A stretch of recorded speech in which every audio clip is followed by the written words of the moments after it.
Something wrong, Chief? What's with the big sigh? Well, it's nothing, really. Since you arrived and we began investigating Kanai Ward's ultimate secret, it seems we're all tense every day. I think it's just getting to me a bit. I can't seem to find a way to feel all nice and relaxed. I see. Damn it all. I long for the days when things were so uneventful. Before we came here, most of your work concerned infidelity and looking for lost pets, right? Yup.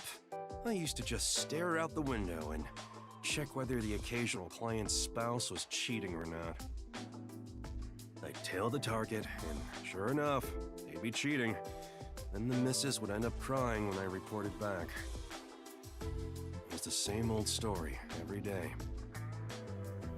This may be rude of me, but that doesn't sound very fun. In fact, it sounds kind of boring. Sure is. But you know what they say, every job is equally important. Just because a job may look more glorious, doesn't mean it's better. Nothing wrong with plain old boring jobs. What's most important is whether you can be proud of what you do. Huh, look at Fuzzhead trying to act all cool. Huh? What's wrong? You fell quiet out of nowhere.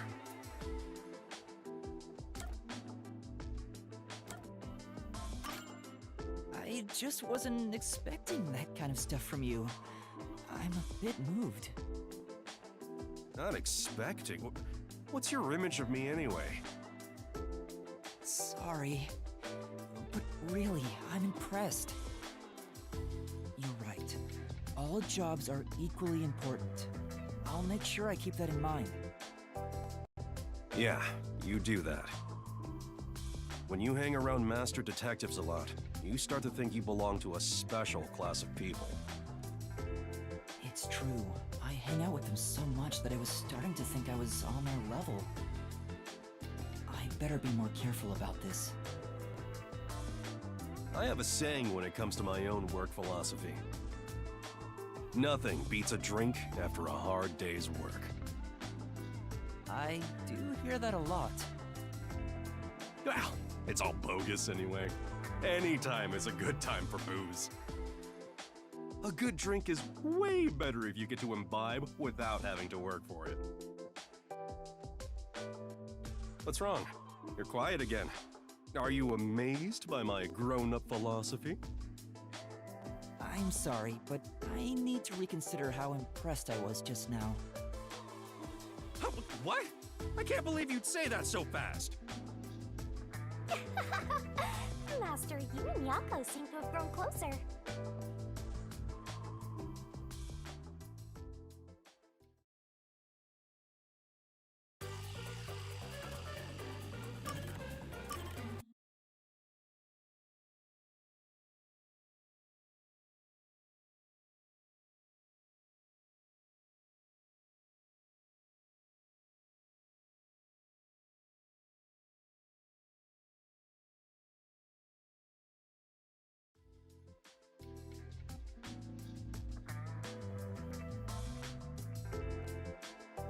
I'm back! Huh? What happened? Oh, Yuma. I'm done for. Seriously, what happened? Well, Yasuhiko and Halara got into a fight while gambling. You know how stubborn those two are. I tried to calm them down, but things got out of hand. I didn't know what to do, but then Fubuki showed up. And she started shouting for them to quit fighting. She jumped right in. And things just descended into chaos. I think I get the picture. In the end, those two made up just so they wouldn't have to deal with this situation. They'll never listen to a thing I say. I'm not sure I can lead these monsters. Maybe I'm not cut out to be boss here. That's not true. You're doing great, Chief. Me? Great? What have I done that's great? What? Well...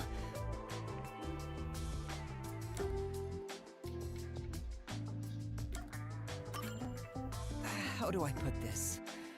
I think everyone is able to smile thanks to you. Working under your supervision keeps everybody cheerful. So I'm nothing better than a mood setter. If any of you bought a puppy, I'd be unemployed. Now he's totally sulking. No! What else is the Chief great at? Anyway, you're great! What? What do you mean? I don't have the right words, but I think you're great in your own way, Chief. Sounds a bit forced. Still, thanks. All I needed was a good laugh to feel better about everything. Well then, I'll continue being the boss for now. Looks like he finally cheered up. Oh, thank goodness. Oh, that reminds me. There's something I want to ask you. What's up? It's about my memories. At this rate, I worry I won't remember anything. So I was hoping we could make, like, a mission plan, or at least a list of things I could try, to jog my memory. Yeah, I'm sorry to say, but handling stuff like that is way out of my league. Huh? Never mind that. Feeling down got me hungry. Hey, did you buy a meat bun for me? I hope you didn't forget the mustard. I know he's not a bad person, but still... Maybe he really isn't fit to be in charge. Master, you and Yako seem to have grown even closer together.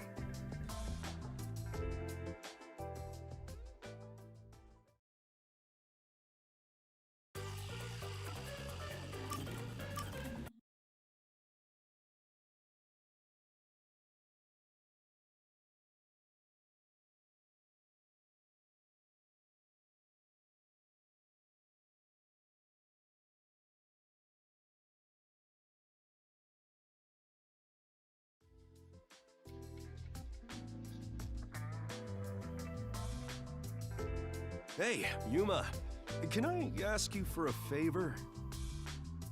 Huh? What is it? How do I put this? Why the hesitancy? That's not like you, Chief. Right. We're pals after all. Yeah. Then I'll say it. Well, will you lend me some money? No. Huh? Why? You said we're pals! I did, but I don't have any money. You can't draw blood from a stone. Tch, I heard kids these days have lots in savings. Why do you even need any money? You should have more than I do. Well, I've been drinking more recently, so my living expenses have been stretched thin. Isn't that your own fault then? Sheesh. My employees are so heartless. I wish some super profitable job would fall into my lap. If only I had a master detective's abilities, I could easily make some cash. Yeah, I feel the same way. A master detective could make a ton of money if they use their powers for profit. Right? I wonder why these guys just work as detectives. I don't understand it one bit. Speaking of, you've met a bunch of master detectives, haven't you, Chief? Hmm? Yeah, I sure have. have you seen any particularly amazing abilities? I'm curious about what other kinds of master detectives are out there. Amazing abilities, huh? Well, to me, they were all amazing, since I don't have any myself. But among them all, the one that really freaked me out was the ability to hear the culprit's inner voice. Huh? Wouldn't that make them unstoppable as a detective? Yeah, it's considered the all-time ace up the WDO sleeve. Seeing it with my own eyes sure made me feel depressed. Can I really call myself a detective when there's a monster like that doing this job? You're right. It makes me feel unsure myself. In fact, it brings me down whenever I compare myself to everyone here. There's no point in developing an inferiority complex just because you don't have any abilities. People just gotta play with the cards they're dealt. Even if you're dealt a terrible hand, sometimes, just sometimes, you can manifest the power of the Joker card. But having no forte is like not even being dealt a hand. That's not true. There's stuff you can do because you don't have one. Is that really true? Yeah, trust my many years of experience. I'm sure of it. Well, do you have an example?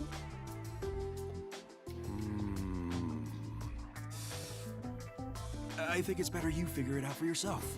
Yeah? What do you think? Think about it. What can you do without any abilities?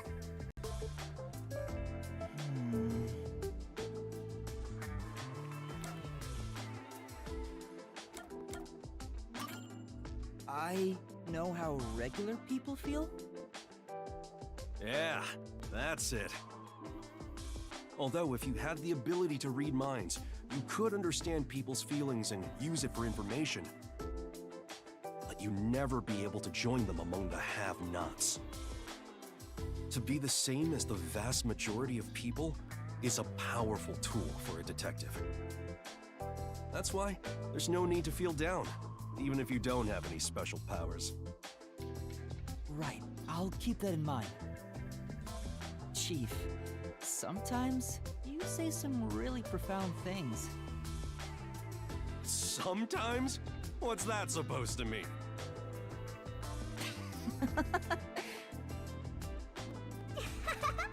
Master, you and Yako seem to have grown even closer together.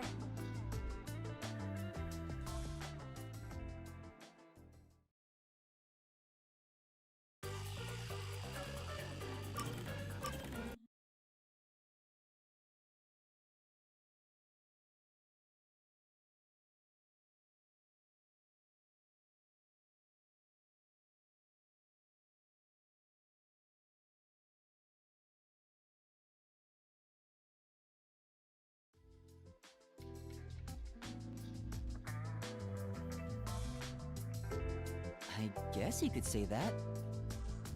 Chief, what made you want to become a detective? Huh? That came out of nowhere. I'd understand it if you had special powers like everyone else. But you're not like them. So I want to know what made you decide to be a detective.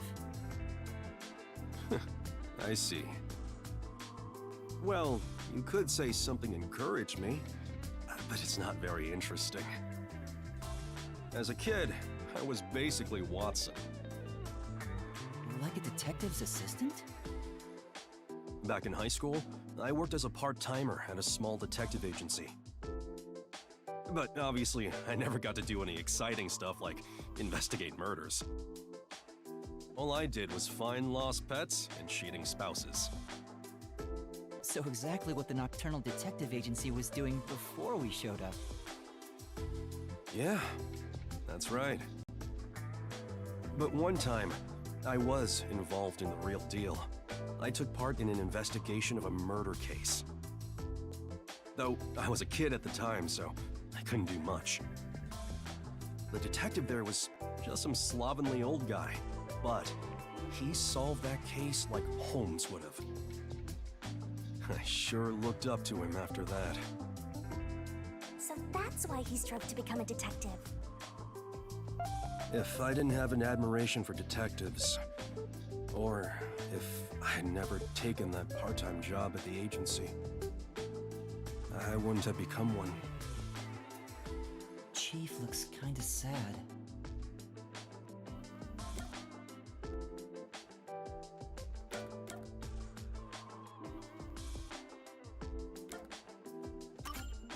Do you regret it? You mean regret being a detective? Yeah. You looked real sad all of a sudden. Well, I had to deal with a bunch of troublesome stuff after I became a detective. There have been times I wished I'd never taken this path. But there's also happiness I never would have experienced had I not become one. A lot of people I never would have met, too. Like you guys, for example. Chief. I know. Let's go out and eat sometime. You know, talking about the past sure made me want a drink. You should join me. Does that mean you're buying? You better hurry up and get ready before I leave you behind. Why did you ignore my question? Well, after losing my memories, I'm glad it was everyone here I ended up meeting. Wait, the chief said he doesn't regret being a detective, but why did he look so sad? Maybe I misinterpreted. Master, you and Yako seem to have grown even closer together.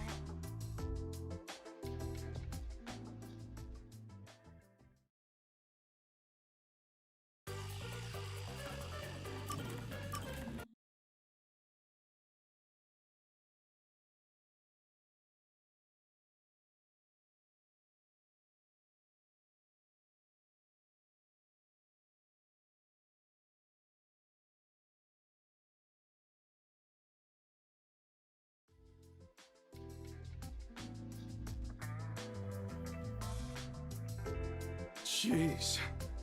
Things have been getting troubling lately. Yuma, you got anything to share that could cheer me up? Huh? I don't know what to say when I'm put on the spot like that. How are things going with you and Kurumi? I want you to pull on my heartstrings with stories of young love. There's nothing like that between us. It's not like I like her or anything. You're just not being honest with yourself. What about you, Chief? From the looks of things, you appear to be single. I thought you said you used to be pretty popular. Sure was. Back in my prime, I went way beyond 3 and 4 timing. Everybody was head over heels for me. You sure about that? Nah, I seriously doubt it. They'd all be fighting for my attention whenever I got a minute of free time. Oh, and they'd get so jealous if they found out they weren't my one and only. It was adorable. They were like cute little kittens, the way they'd come up to me wanting a drink. Huh? Wanting a drink? Wait a minute.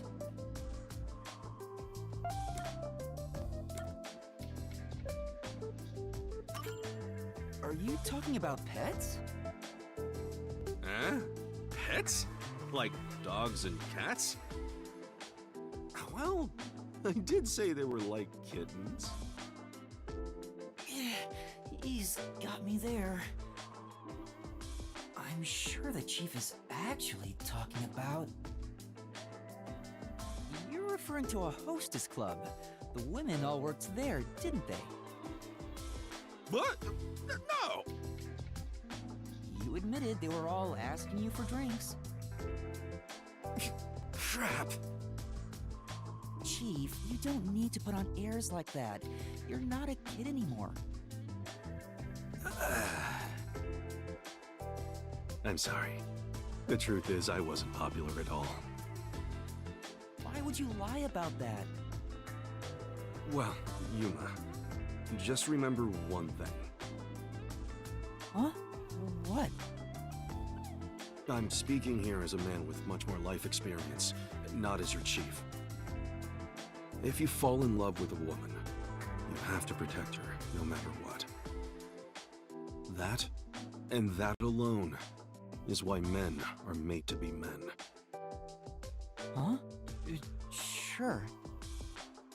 What's up with Fuzzhead? He looks so serious. I'll keep that in mind, but what's gotten into you all of a sudden? Well... I stopped visiting the girl I liked for a while. When I was broke, then I found out she quit and went back home. People only realize how important something is after they've lost it. I don't quite understand.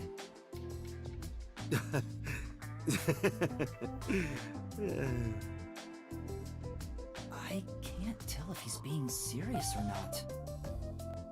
He laughed it off at the end, but I could tell that story was important to him. I'll keep what he said in mind. Master, you and Yako have forged the ultimate bond together. Good for you, Master. I'm happy for you.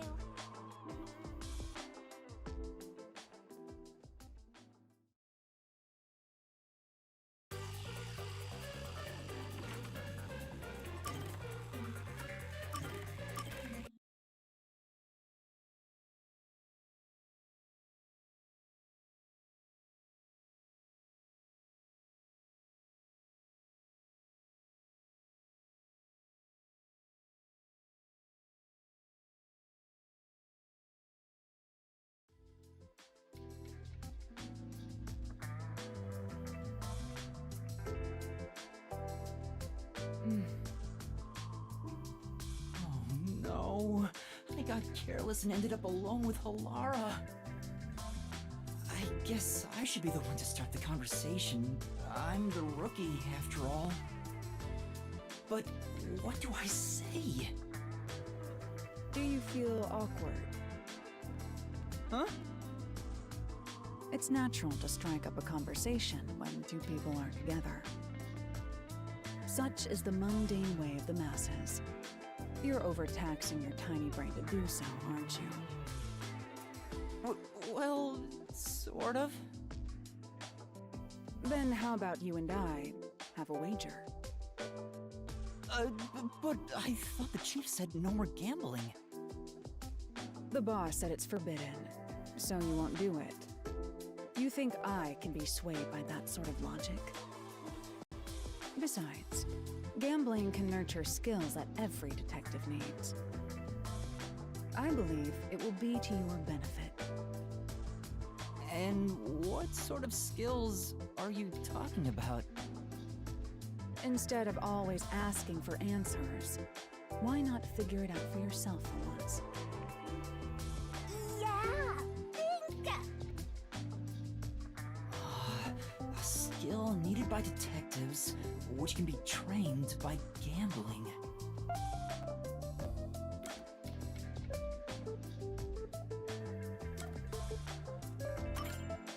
Observational skills? That's right. Gambling isn't merely decided by coincidence. For example, in poker, you can study the cards already in play, as well as the expressions of dealers and players. You observe all that, make logical deductions, and commence battle. How about it? Wouldn't you agree those are the skills every detective needs? I get what you're saying, but... When are you going to stop nitpicking? After all you made me explain, you will have to play a match with me. But there's no way I stand a chance against you. Not to worry. We'll do a warm-up first, with nothing wagered. I'm not going to hustle a beginner straight off the bat. Okay.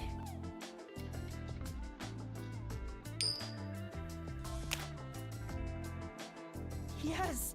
I beat you! It was just a game of heads or tails. But still, you show some promise. Does that mean I have talent as a detective? Yes, you can say that for sure. Now the real game begins. First, let's wager. I think we should start with 10,000 Xian. Right.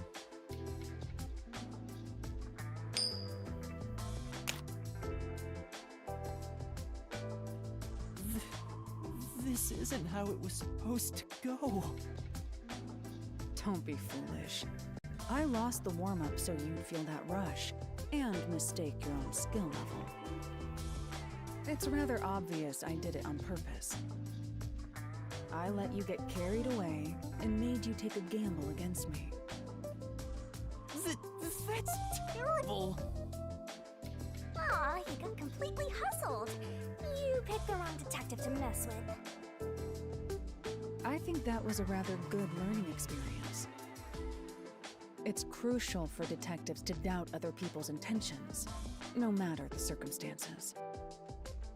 I won't charge you interest for now, but you must tell me immediately when you've developed a payment plan. Alara is totally ruthless. Master, you and Halara seem to have grown closer.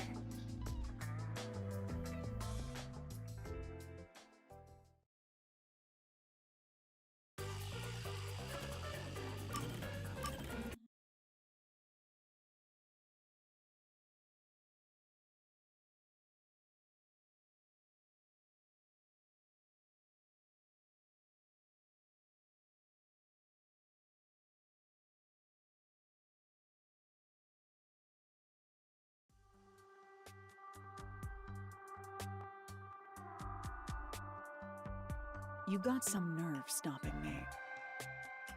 There'd better be a proper reason for this. It's about something you mentioned.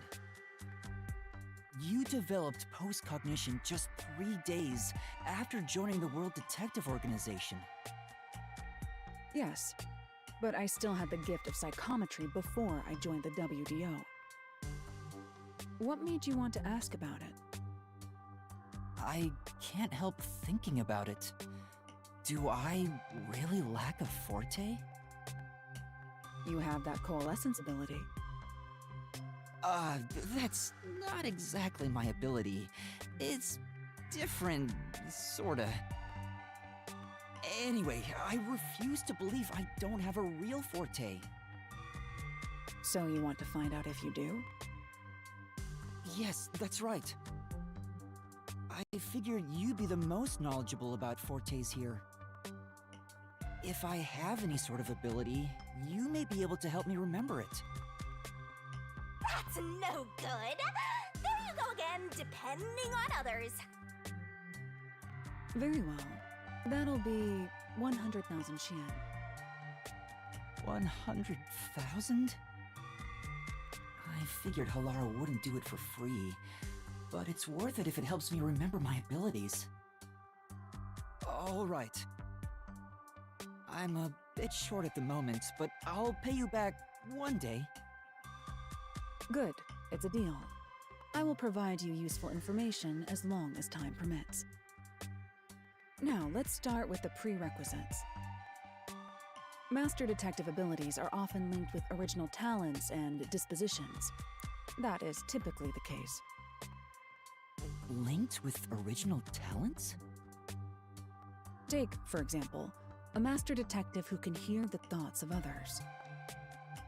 Prior to awakening that ability, they excelled at imagining what other people were actually feeling. A master detective who can create electricity may have had a tendency to emit static charges before that. Oftentimes, you can catch glimpses of their power before their forte is realized. The prerequisite for my postcognition was psychometry. I was practically born with it. Lara, you already started with such an amazing ability. But how did you manage to get it in the first place? It's hard to explain. Superior detectives like myself cannot be measured by a commoner's logic. I see. Anyway, this is about your ability. Once we figure out your strengths and talents, we could at least predict what your power may be. That is, if you have one to begin with. My strengths? It has to be what you know best. Think about it.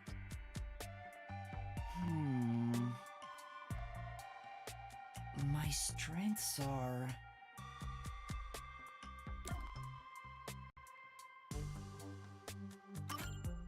If I had to pick something, I'd say the will to never give up. At least, I think so. You actually said it out loud yourself. I see. The fact that you haven't given up on your search for an ability is proof enough of that. A tenacious heart that never gives up. An ability stemming from that. Perhaps it could have something to do with immortality. Immortality? That's nothing but my theory, though. Even death cannot defeat you. Wouldn't you say that embodies the concept of tenacity well?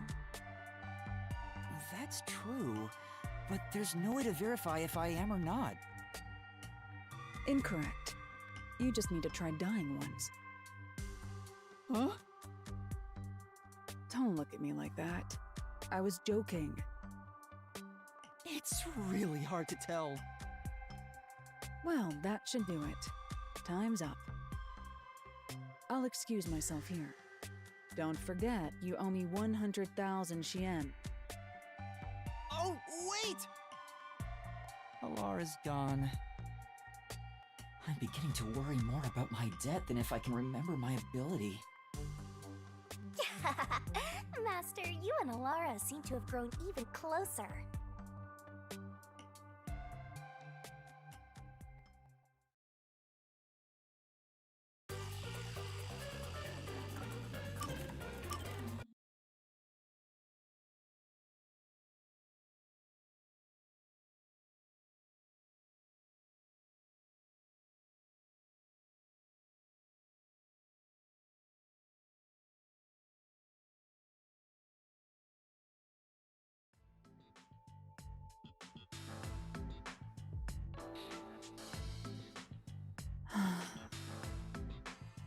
This is medicine for the soul. What are you doing, Halara?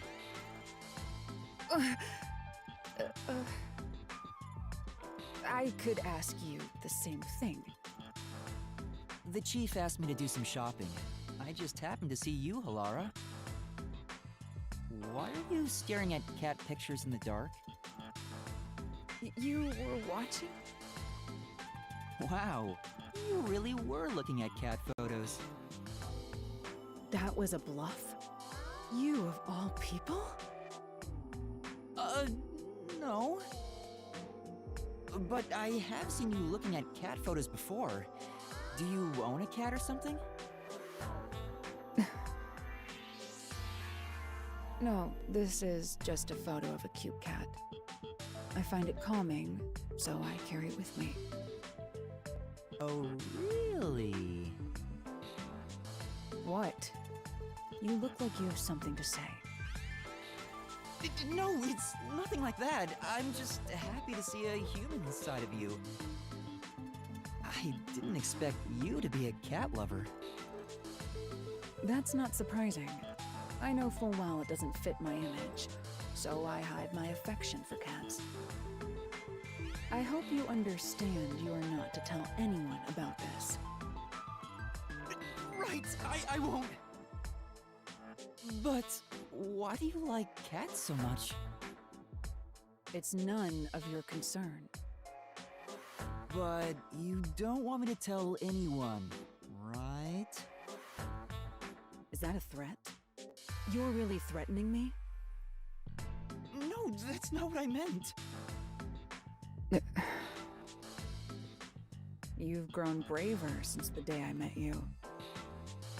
The reason why I like cats isn't a simple subject. What do you think is the best thing about cats? Huh? The best thing?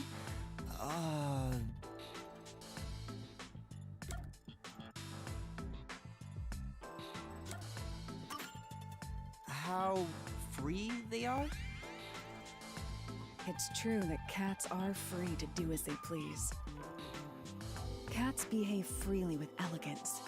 You could say they embody freedom. There are some who would call them selfish, but those words don't hold weight. Those who criticize cats are nothing but marionettes shaped like humans. I see. But the freedom-loving nature of cats being their most charming quality is still debatable. I've never seen Halara contemplate something so seriously. What's the best thing about cats? Their most charming quality. It's hard to choose.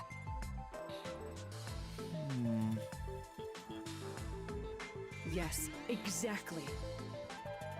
Huh? There is no way to determine a cat's single greatest trait.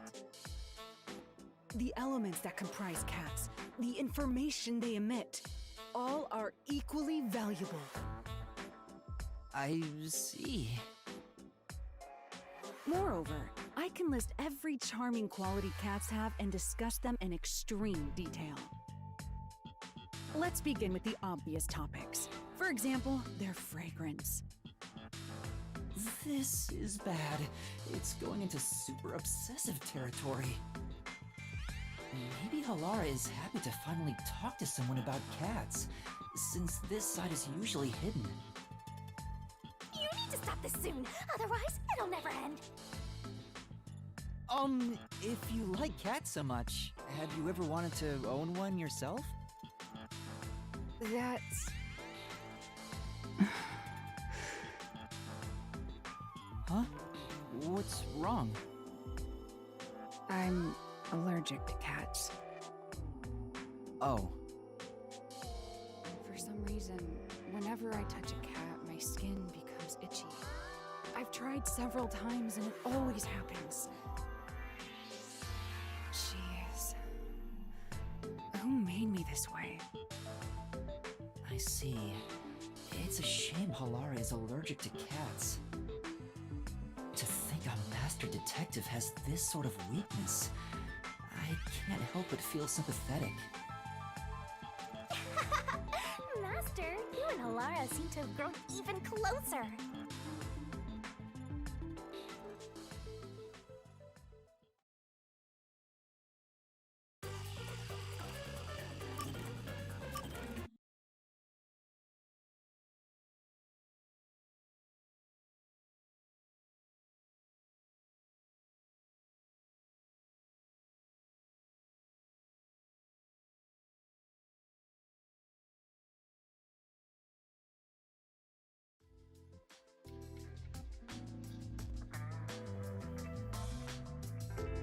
You haven't told anyone about that thing, have you? Huh? What thing? My adoration for cats. And my cat allergies. I haven't told anyone. We made a promise. You better be telling the truth. It is true. Halara, you should trust me more. You know I don't trust humans. You have said that before. Why are you so mistrusting? There's no way you being a detective fully explains it. That's none of your concern. But I'd like to know if there's a reason why. I'm not telling. Halara, is so stubborn. But I still have a card I can play.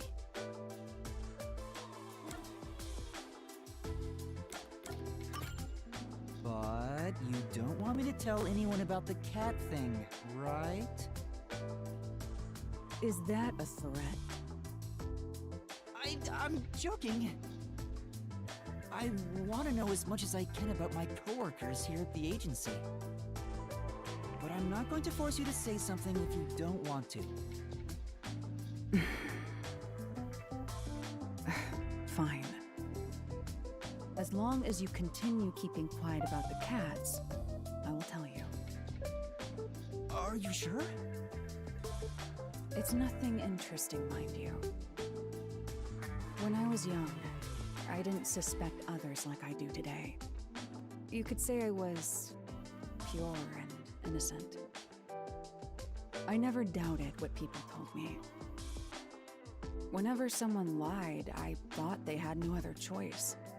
I truly believed that. A pure and innocent Halara? I can't even begin to imagine it. Something made me change during middle school. My parents were caught in a scam. It was a common investment scam where they thought they were investing in stocks. Fortunately, it didn't bring total financial ruin to our family. However, this led to my father becoming utterly depressed, and his relationship with my mother suffered, which resulted in a so-called broken home. I see. Are you disappointed by this boring story? No, it's not that. Well, the event itself isn't important. What matters is the culprit. The culprit? Was the culprit a relative? No, that's not it. The culprit who scammed my parents was my best friend. What? But didn't you say this happened when you were in middle school? That's correct. In that sense, my friend was a precocious con artist.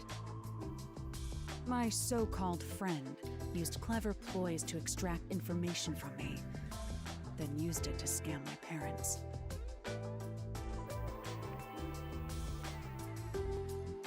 In the end, I was the one who destroyed our family. It was my fault. I don't think that's the case, Halara. No. It was the direct result of my overly optimistic outlook on life. Once it was all over, I made my decision. People will always betray other people. Humans are not to be trusted. I chose to never believe in another person again. So that's Halara's origin story. I'm sorry.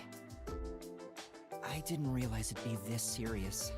I shouldn't have threatened you like that, even jokingly. Don't look at me like that.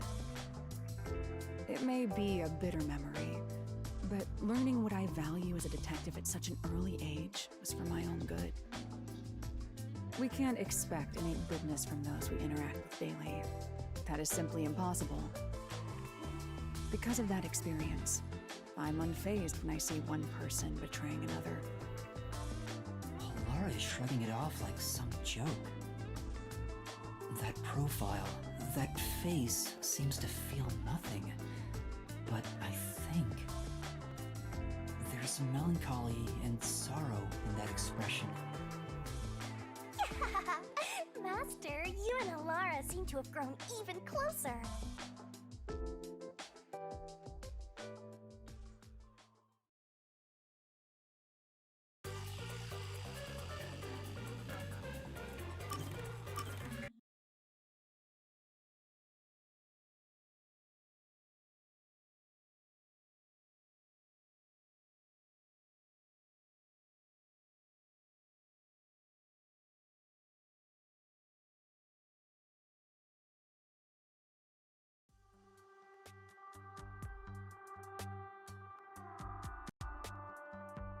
Halara asked for me, so I'm at the cafe.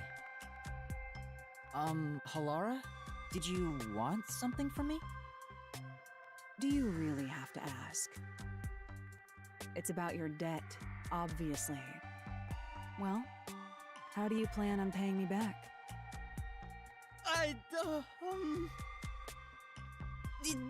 Sorry. Well, you can't do anything but apologize. It appears you have no repayment plan in place. If you don't change that soon, I will consider implementing interest. Please don't. Then you better come up with a plan to pay me back. All right. But if all you wanted to talk about was my debt, why'd you invite me here? We could have gone over it at the agency. I don't want you to grow accustomed to owing me. People lose their sense of urgency in paying back debts when complacent. That's why I'm reminding you right now. I see. It's not my place to say since I'm the one in debt here, but don't you make enough money as a detective, Halara? You're always trying to make more. What do you need all that money for anyway? I suppose I can tell you. Huh? If I continue to save at this rate, I will be able to create a program in about 6 years. That is what the money is for. A program? A program that will save 30% of all cats around the world experiencing hardship. What? Oh, That caught me so off guard that I don't know what to say. You want to start a charity? No, not a charity. This is all for my personal satisfaction. Cats provide a healing experience, so I want to give back to them in some way. That's all. That's amazing! How wonderful! Enough. As I said, this is all for my personal satisfaction. I don't want to hear your praise for it. Oh, but if it's so important, why did you tell me? I didn't even threaten you or anything. Yes, about that. I'm sure you already know this, but a detective can lose their life at any moment. Yeah, you did teach me that. So if I were to die, I want you to carry out this plan for me. I've been thinking it over for a while. I figured this was a good time to tell you. Huh? Why me, though? I'm not sure myself. Why do you think?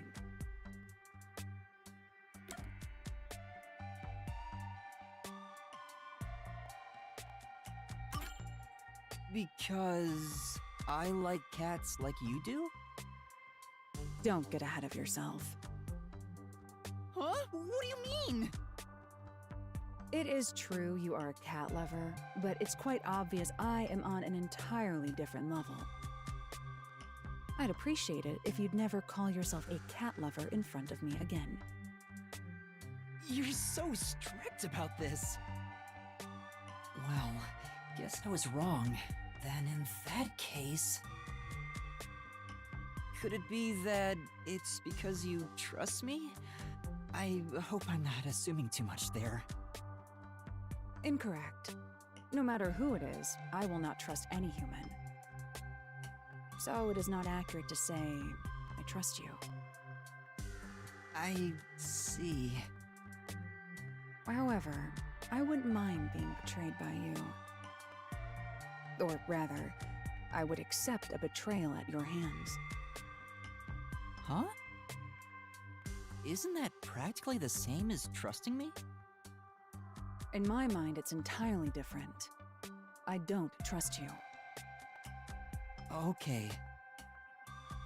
But the way you said you wouldn't mind if I betrayed you...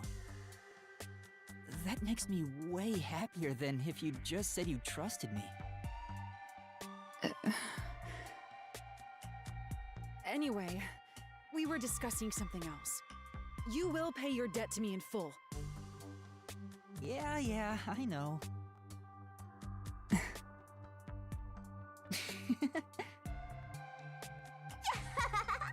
Master, you and Halara have forged the ultimate bond together. Good for you, Master. I'm happy for you.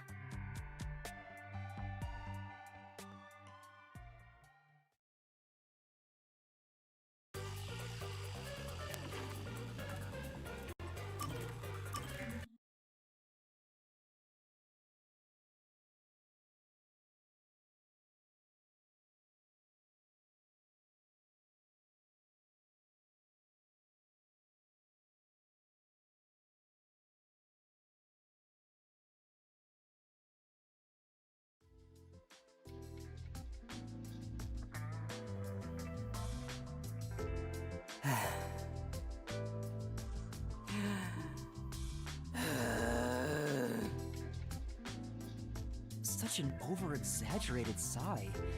What's wrong?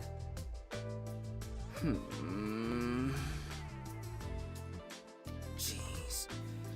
Why did you have to be a dude? Huh? That was unexpected. I had such high hopes, you know. When the chief said he was bringing one more in, I was hoping for a bright young cutie.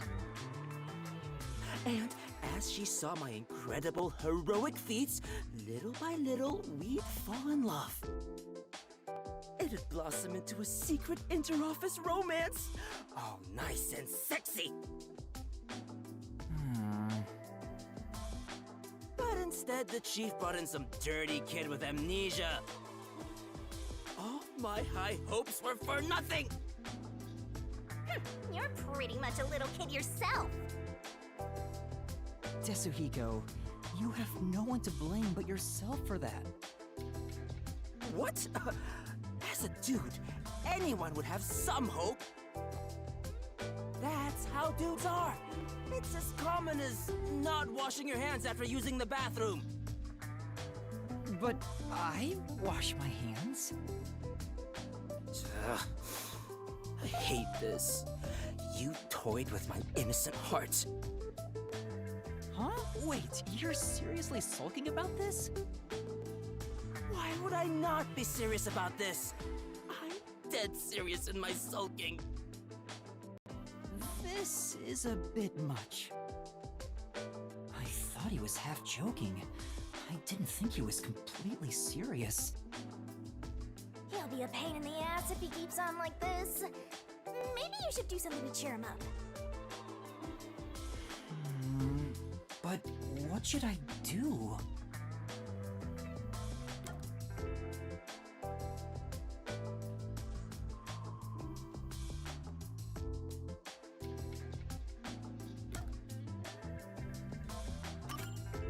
You know, I don't think it's a good idea to get into a relationship with someone from work to begin with. What? Come on, get off your high horse already. Well, dating in the workplace is one thing, but I also think you're not fit to be in any relationship. What? No one knows how girls think better than me. Do you know how much I think about girls every single day? That's not what I meant. Tetsuhiko, I don't know if a ladies' man like yourself could remain in a relationship with just one girl. So I figured you should refrain from that stuff, you know? Huh? Considering how attractive you are, I'm sure you're better off having lots of fans. I think it fits you way better anyway.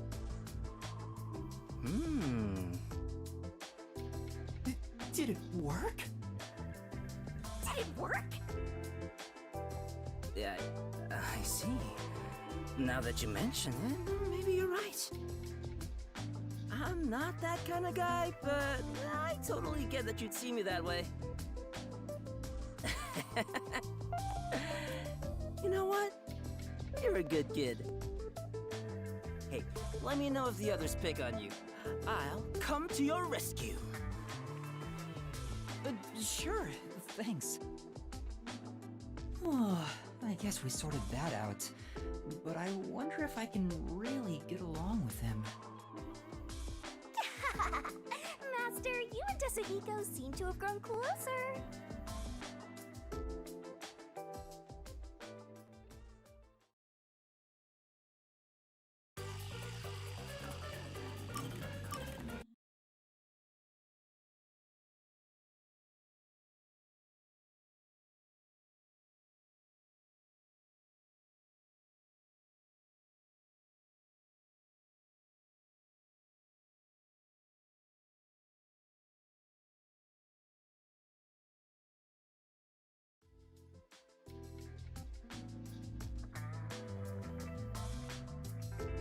I'm back! Huh? Are you here alone, Chief? Yeah, Halara and Tetsuhiko were here a bit ago. When I got here, they just up and left. I'm sure they're gambling again. Never mind them. Yuma? Yes? What is it? What do you think of Tetsuhiko? Hmm? Why do you ask? No reason. I'm curious about what you think of him. It's no big deal or anything. You just want to know? Why would you even wonder about it? Don't sweat the details. Just tell me what you think of Tetsuhiko. What I think of Tetsuhiko?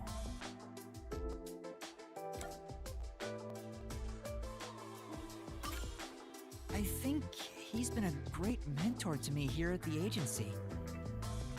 He's easy to talk to, and he's considerate in subtle ways. He's rather kind-hearted too. Oh, I see. What else? His reaction. Now I know for sure. You're Tetsuhiko, aren't you? Huh?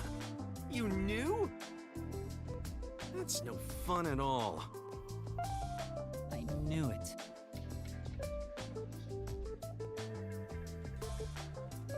You're pretty good at seeing through my disguise. I wouldn't have known if you hadn't given yourself away. But why are you in disguise anyway? Huh? You still don't realize it? I was testing you. Testing? That's a test to see if you're worthy of being my apprentice. An apprentice? My master? Concluding this impartial examination. Congratulations, you've passed! Feel free to weep with joy. I'll be taking you under my wing. Huh? But I didn't... Why do you want me to be your apprentice? There's only one reason. It'll make me look more like a star. In fact, it's a requirement for stardom. It is? Yep, there's no mistake about it. Anyway, from here on out, I need you to work hard. Tetsuhiko's apprentice. I don't get how that makes him look like a star, but I suppose it wouldn't be all that bad. It could be educational for me to learn from a detective firsthand.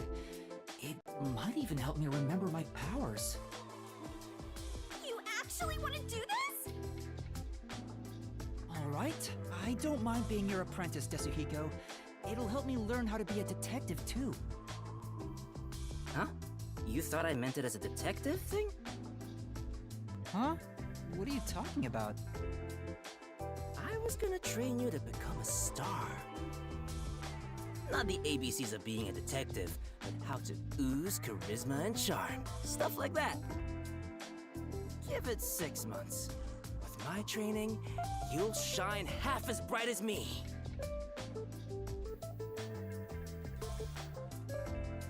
If that's the case, I think I'll pass. Huh?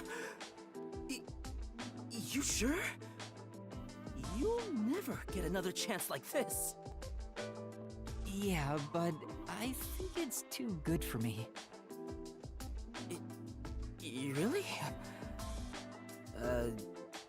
Yeah, okay then. Master, you and Tetsuhiko seem to have grown even closer.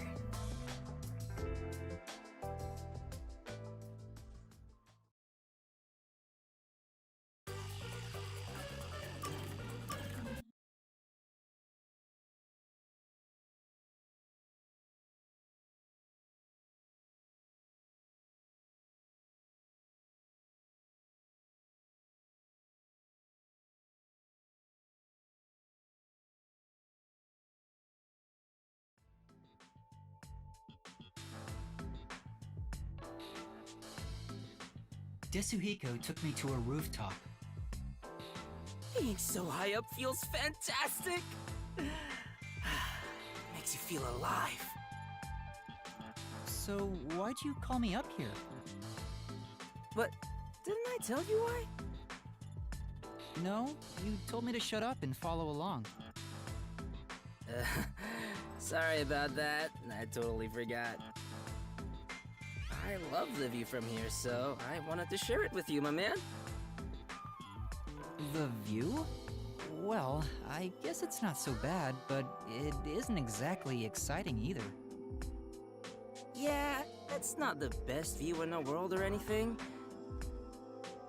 The reason why I love it up here is because it helps me envision my mission of becoming a star. Your mission? Yep. It's to completely capture the hearts of all the people I can see from here. If I can't charm them all, then who am I to say I'm a star, you know? I suppose that's normal to expect from a star, yeah? Totally! A real star could charm 100 or even 1,000 times more people. Speaking of which, I've been wondering, why do you want to be both a star and a detective at the same time? Huh? Where did that come from? Well, I figure detective work is done in the shadows, but a star kinda has to stand out and shine. I just thought it's a weird combination. I see. Well, I was planning on writing about it in my autobiography. But why not? I'll let you in on a little secret, my man. I have the feeling he was itching to talk about it. So, the reason why I'm both a detective and a star. I should start with why I became a detective in the first place. Here's why. I had the talent for it. Huh? That's rather short. Yep, I've been handy since I was a kid. I was especially good at disguising myself. When I realized I'd make a good detective, it was smooth sailing from there. But you didn't learn how to disguise yourself in school. How did you know you were good at it? You might not believe it, but I was a pretty gloomy kid with some real self-esteem issues. What, you? Really? I always wanted to become someone else, so I started making disguises. Though I figured I had the talent for it, I was surprised to see how well it went. You as a gloomy kid? I can't even imagine it. And I say that, but it was honestly just the angst of growing up, that sort of stuff. It's not like I had a terrible past or anything, so don't worry about it. I get why you became a detective, but why do you also want to be a star? Well, this all started while I was still training at the WDO. I was undercover as the singer of a band at a concert. At the time, I wasn't interested in becoming a star or anything, but when I stood on stage, it was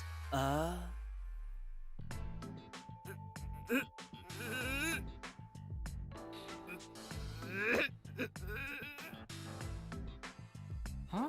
What's wrong? amazing! Oh, it felt so good! Oh, you weren't done. On that day, I decided to become a star. So I thought, next time, it'll be my own skills that get me up here. Well, he's free to dream whatever he wants. But you didn't quit being a detective to chase after your dream of becoming a star. Of course not, though the idea did cross my mind. But then I realized something. There's no need to choose. I can be both. A star gets everything he wants out of life. That's a very Desuhiko thing to say. But it wasn't all sunshine and rainbows. I was getting barely any sleep, training as a star and working as a detective at the same time. What kind of training? You know, the usual. Singing, dancing, and... Anyway, my man, what do you think is most important about being a star? Huh? What the heck is he talking about now? I wonder what it could be.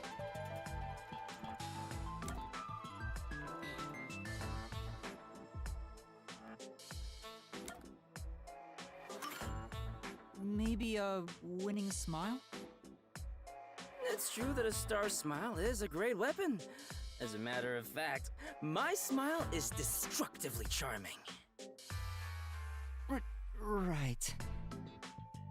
But that's just one weapon in your arsenal, and not totally necessary. What's most important for a star is obvious. What's most important for a star? Your aura? Nice, you get it. A real star is enveloped by a special aura. All day, every day. Anyone can tell from just a glance. That's why I was willing to sacrifice my sleep to develop that aura. Training to develop an aura sounds kinda like something out of a comic book. Day after day, I trained as both a detective and a star. Looking back now, it sure was tough. But thanks to that, I've become a superstar detective. All that's left is for the world to realize my charm. I see. Hey, what's with that reaction? After everything I've shared, nothing? It's not as though I'm uninterested or anything. I was honestly impressed. Huh? If I had two things I wanted to be, I would have to give up on one of them. I think you're cool for not giving up on either of them, Desuhiko. Really? Yeah, I knew it. That's the reaction I was expecting. All right. If that's the case, you're gonna be my apprentice, right? There's currently a special promotion where I'll put 20% more effort into teaching you how to sing and dance. I think I'll pass on that. Master, you and Desuhiko seem to have grown even closer.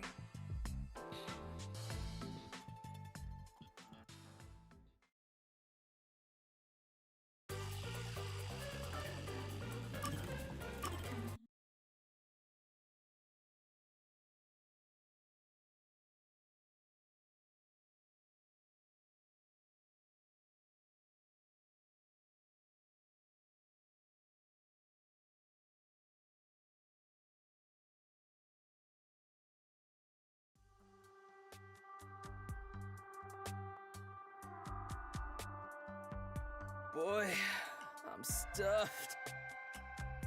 Yeah, me too. Well, now that we ate our fill, how about we have a little chat, man to man? Huh? You wanna talk? When two guys eat together, they have a man-to-man talk. I've never heard of that before. Well, that's just how it is. Keep it in mind.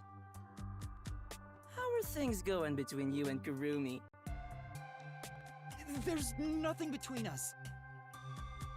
We're not like that, and I don't have any feelings of the sort to begin with. Even if I did, it's not like Kurumi feels the same way for me. Oh, come on, man. You're not being honest with yourself. Master, you're better off just the way you are. You have me, after all. What about you, Desuhiko? Do you have somebody in your life? Who do you think you're talking to? Of course I do. I've got tons of girls hitting on me. Really? Yeah. There's the girl at the shop near the station. She purposely touches my hand whenever she hands me change. And whenever the cashier lady looks at me, I can see the lust in her eyes. Oh, yeah, there's also that schoolgirl who blushes at the sight of me. Jeez, he is so full of himself. Man, I have so many options. I don't know who to choose. You say that, but what type of girl do you like anyway? My type? Judging from what you've told me, the ages of these women seem to be all over the place. It almost sounds like you don't care who they are as long as they're women. Well, it's not like it can be just anybody. But I have no strong preference when it comes to body type, nationality, or personality. So basically, he's saying it could be anyone. But there are women I'm no good with. Like who? Ladies with heavy northern accents. That's oddly specific. Did you have a bad experience in the past? It was during my first mission for the WDL. Someone couldn't make it last second, so I was called in to provide security for a certain woman. And she was very, very sexy. Huh? She was stunningly beautiful and constantly hit on me. But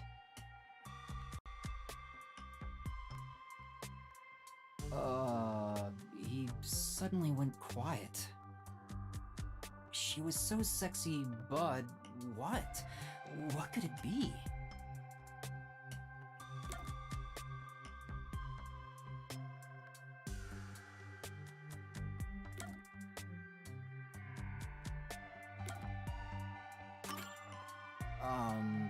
Was it because you couldn't do anything?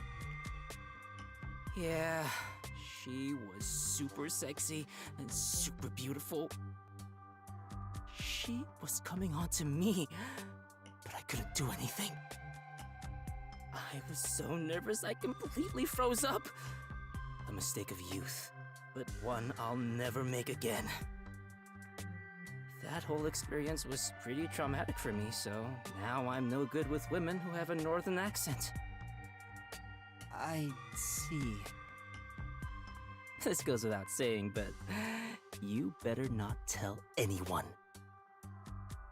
Right. I won't tell anyone if you don't want me to. But is it really that embarrassing? To be honest, I was kinda underwhelmed by it. Huh? Nothing is more embarrassing than that!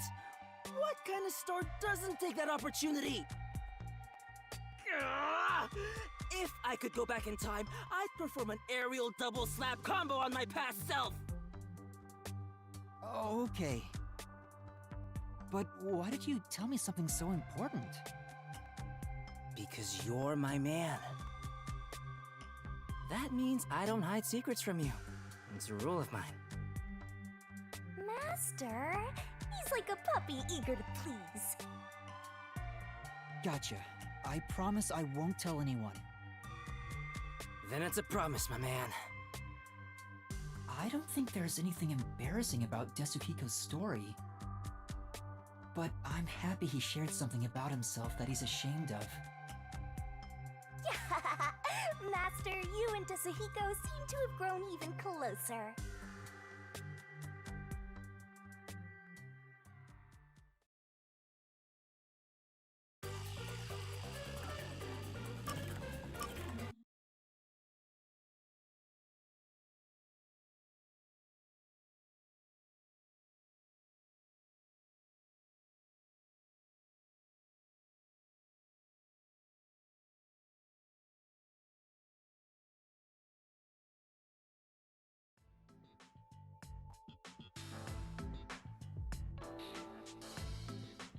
Hey, what's wrong, Desuhiko?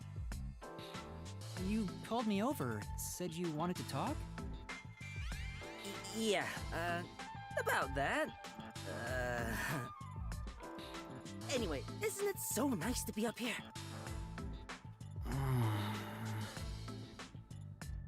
He's been acting like this for over an hour, not telling me why he called.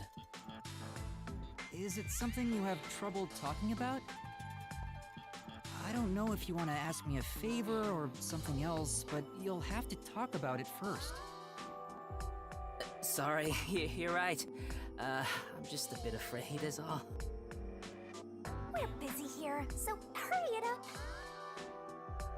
Alright, here goes. Right. There's a big reason why I called you here today. Will you join my Then... well, you know.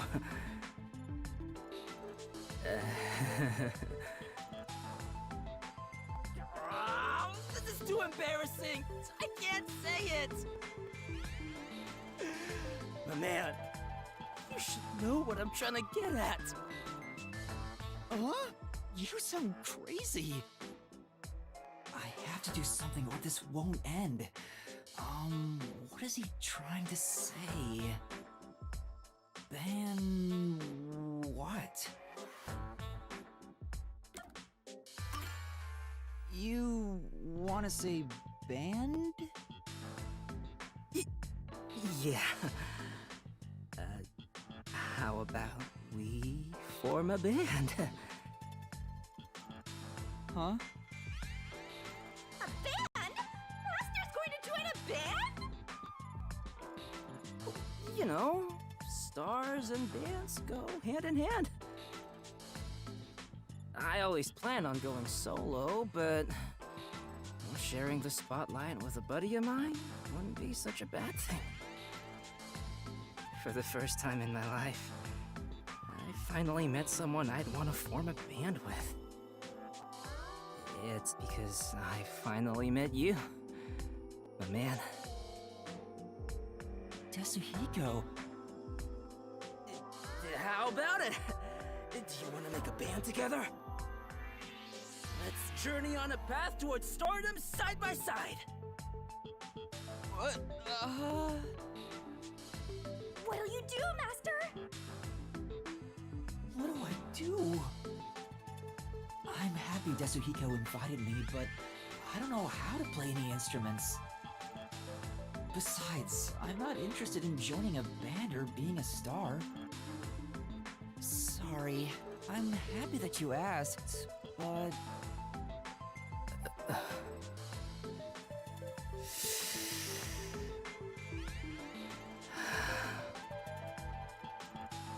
I see. I guess you don't wanna. I don't know if this makes up for it, but how about I support you as a fan? Huh? My fan? No way. I can't agree to that. Besides, you've never heard me sing before. Oh, right. And you want to call yourself my fan? I doubt it. You're just offering because you feel awkward for turning down my invitation. I'd rather you just completely reject me instead of saying that to make me feel better. No, deep down, I want to be your fan. You told me before how you chose to be both a star and a detective. I think you're really cool for not giving up on either dream. And in that sense, I'm already your fan. That's why I'm serious about wanting to support you.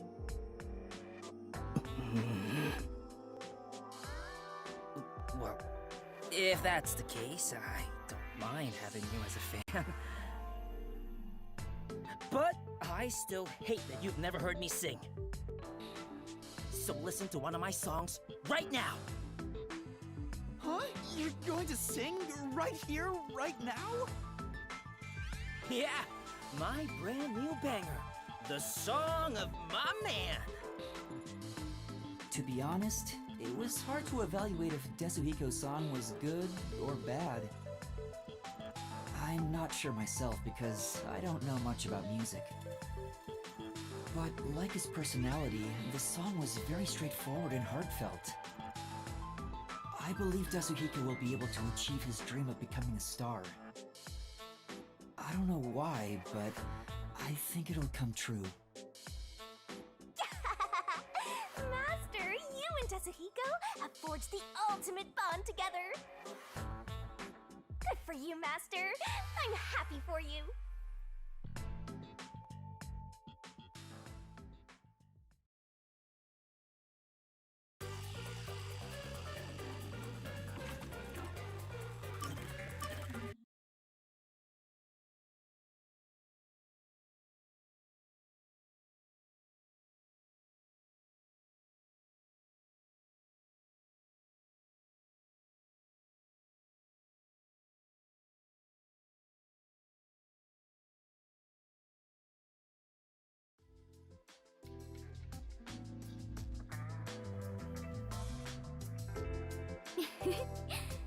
This is the first time we have been alone at the agency, Yuma. Huh. Now that you mention it, I guess you're right. I know. How about I make you some coffee? Or would you prefer some tea instead? Which is which again? Huh? What do you mean by that? How to put this? One is dark and the other a bit pale. Which is coffee and which is tea again? What?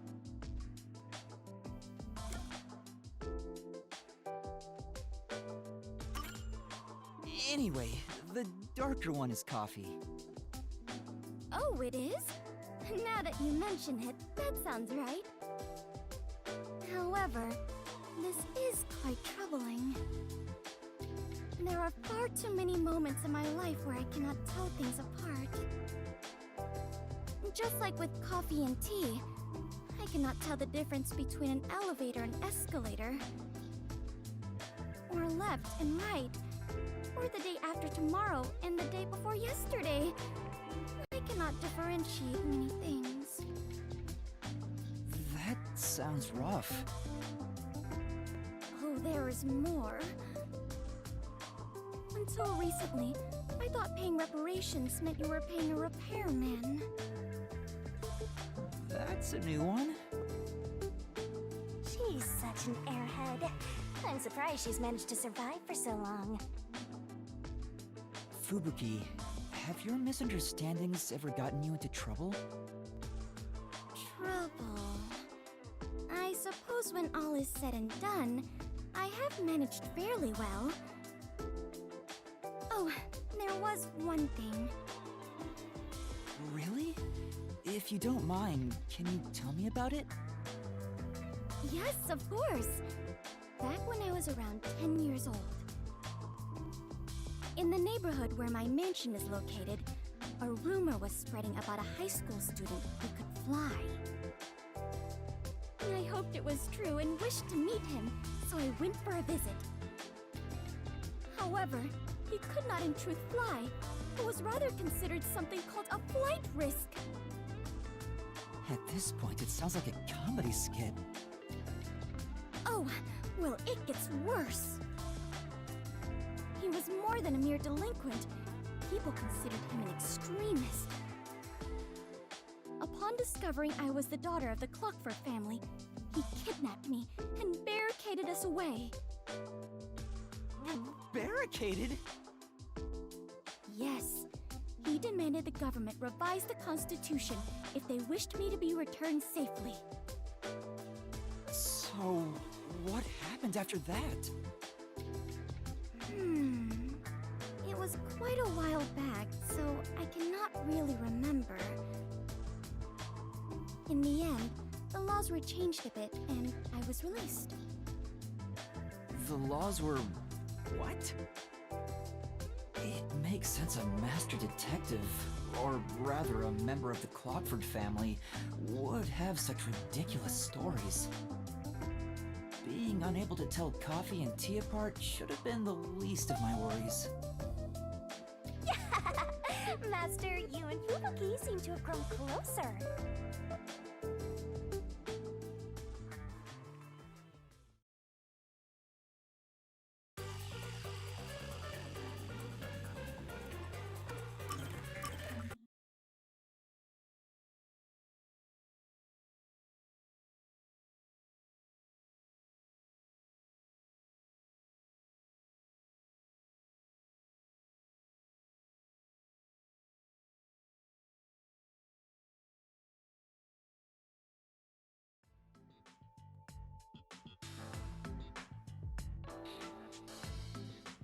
Thank you kindly for keeping me company today.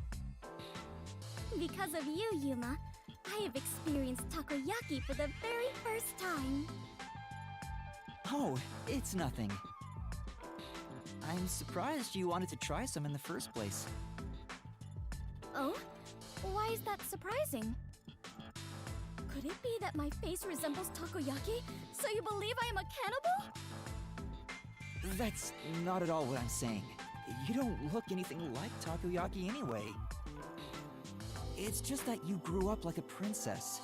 You even got kidnapped because of it. That's why I didn't expect you to want to try takoyaki. Ah, so that is what you meant.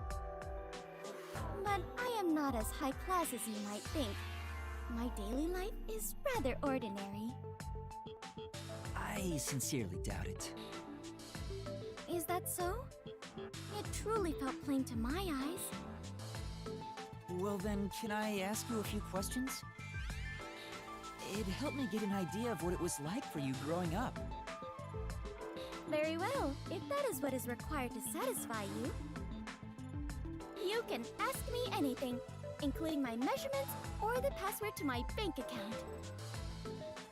No, I don't need to ask about those. Anyway, to start off, how many rooms did your home have? How many rooms? I never really considered it. First the kitchens. There were 1, 2, 3, 4, 5.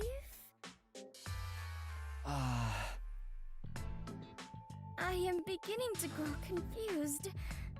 My apologies. I am not very good at counting such large numbers. No, that's more than enough for me. There's really no point in asking any more questions, but this is getting kinda fun. Next up, what sort of car did your parents own? Their car? Unfortunately, there were no cars at our home. Huh? That's hard to believe. Do you know what cars are? They have 4 wheels and move on roads. Yes, I have seen them around the city. But none of those tiny, cute mobile huts were anywhere near my home. Mobile huts? I'm guessing the cars at Fubuki's place are on a completely different scale. Okay, last one. What's the most expensive gift you've ever received? A gift? Well, I am unsure how expensive it was, but the one that made me happiest was when I went with my family to look at the stars. Huh? Stars? On my birthday, my father told me a star would shine especially bright. I watched it with my mother and father. That time spent together was the greatest gift I have ever received. My parents are such busy people. I rarely saw them as a child. Oh? Is something wrong? After asking so many petty questions, I feel real ashamed of myself. Even if you are rich, you're still you. I am myself? That is true, I suppose. But Yuma, what sort of person do you think I am? What do I think of Fubuki? Well, that's simple.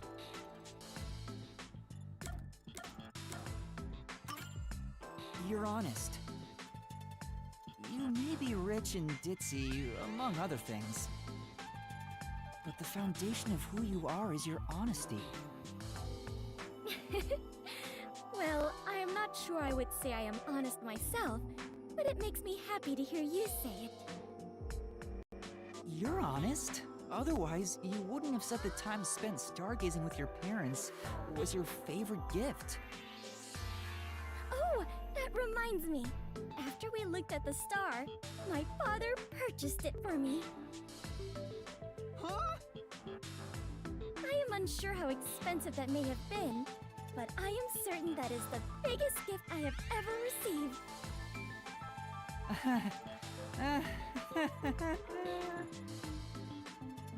Considering how honestly surprised I am by all this, I must have been a lowly commoner before losing my memories.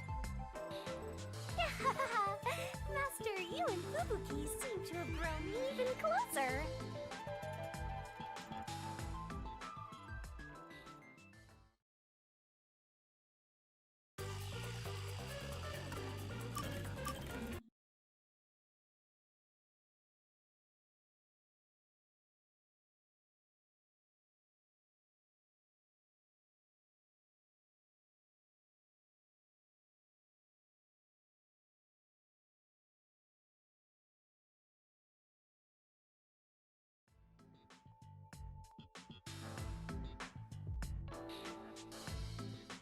Thank you so much for spending time with me today.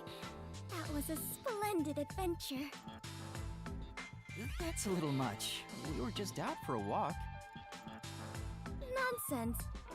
Even if this was an ordinary walk for you, it was a proper adventure for me. This was also my first time using a vending machine and witnessing stray mice. I see. Fubuki really has lived a sheltered life.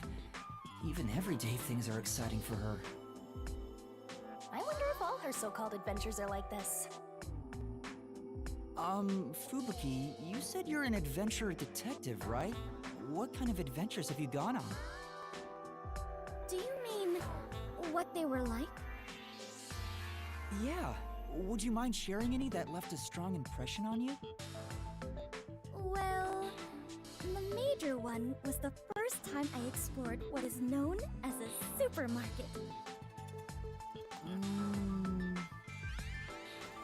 Now, it is far too early for you to appear bored already. Did you know? These supermarkets have hundreds, even thousands of different items lining their shelves. And yet all the employees there appear to know exactly where each one is located. I cannot begin to imagine the sort of training they had to undertake to obtain such a skill. Based on my findings, I suspect that supermarket employees have abnormally developed sections of their brains. Well, is that not exciting? Sorry. I don't think supermarkets are exciting at all. I see. I knew it! What about this? One time, I was undercover while investigating a tribe of nudists in the Amazon when they saw through my disguise. What? That really happened? Of course. Is something wrong? Nothing. It just surprised me. That sounds like a real adventure. I see. So that is what an adventure is to you, Yuma. How educational. Wait, you were undercover in a nudist tribe and got caught?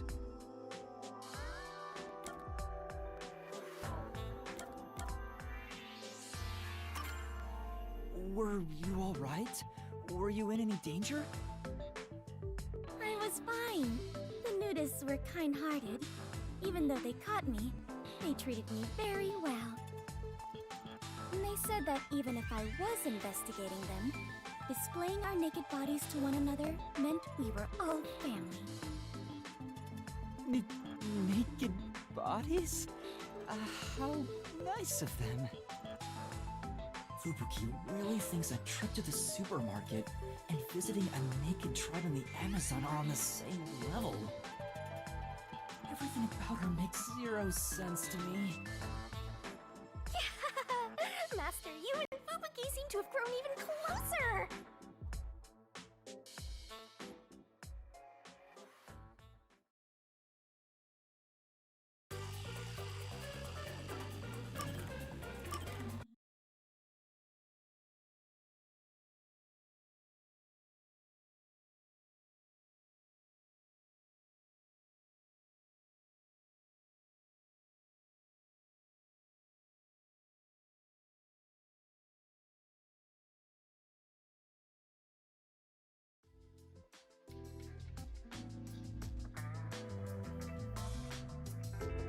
Hey Fubuki, there's something I've always wanted to ask you. Yes, what is it? I would tell you anything, Yuma. Even the password to my bank account. No, I don't need your password. It's nothing like that. I'd like to know more about the Clockford family. You've mentioned them before, but I still don't quite get it. I see. So you wish to learn more about my family. I do not mind. I will tell you everything I know. But first, how much do you already know about them? What I know about your family is...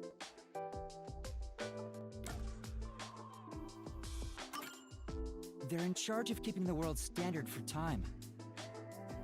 Yes, that is a correct assessment. What does that entail anyway? I can barely comprehend something on such a scale. How should I explain it? For example, it is exactly like deciding to call an apple an apple. Does that make it easier to understand? No, now I'm even more confused. Oh, really? Let me try to explain it another way then. To manage the world's standard of time means we manage what year, what month, what day, what minute, and what second it currently is on Earth. As an extreme example, so long as the Clockwork family dictates it, we could move the date 10 years ahead or back. That's quite a powerful privilege to have. Indeed. It means we could make everyone in the world feel older or younger. Although they are just numbers on paper. That's incredible. I can barely follow along. Wouldn't it be possible to mess up the whole world by abusing such power? Indeed. We could tear it apart, chew it up, and spit it right out. But the Clockford family would not do such a thing. We protect the world's time to ensure that never happens. Protecting the world's time. Sounds like a daunting challenge. Yes, it is indeed a heavy responsibility for my family, if I do say so myself. Even 100 elephants would be considered lighter. Your family is tasked with such an important responsibility. I'm surprised they let their daughter join the WDO. Even if it's to help you learn more about society, it's far too dangerous. Yes, you are right about that. Although I have not been told officially, my parents do consider me the next head of the family. Permitting the successor to join the WDO would certainly be nothing short of insanity. Oh, so you think so too? I do. But alas, I had no choice. You know how I can be a bit of an airhead at times? She's an airhead all the time. Yeah, maybe from time to time. They said they could not entrust the world's time to a daughter who is so ignorant. They would rather send me to the outside world to survive on my own than keep me blind to reality. Which is why my parents made the difficult decision of enrolling me in the WDO. Wow. It was to be expected. The continuation of the Clockford family is more important to the world than my own life. She said it so casually. I'm sure Fubuki has experienced so much as the daughter of the Clockford family. She must have been exposed to many things regular people couldn't even imagine. Still, my mother and father were right. What? I learned numerous things about society after joining the WDO. I have already grown far past who I once was. Compared to who I was before I joined, I am a completely new person now. It terrifies me to think she was even more airheaded than she is now. Master, you and Fubuki seem to have grown even closer.